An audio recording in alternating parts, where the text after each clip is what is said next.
بسم اللہ الرحمن الرحیم۔ پیشاب کے لیے مناسب جگہ تلاش کرنے کا بیان۔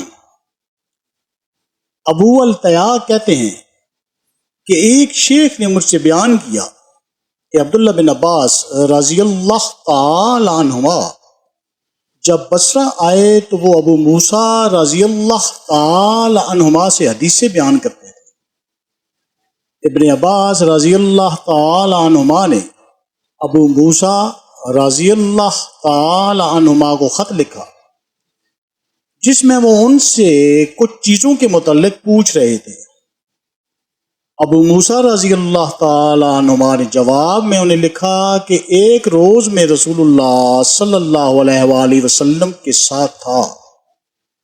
آپ صلی اللہ علیہ وآلہ وسلم نے پیشاب کا ارادہ کیا تو ایک دیوار کی جڑ کے پاس نرم زمین میں آئے اور پیشاب کیا۔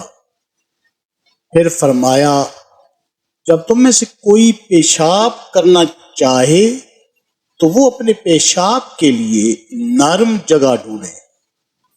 اللہ تعالی ہمیں احادیث سے مبارکہ پر عمل کرنے اور اس پیغام کو ہر انسان تک پہنچانے کا ذریعہ بنائے۔ آمین یا رب العالمین۔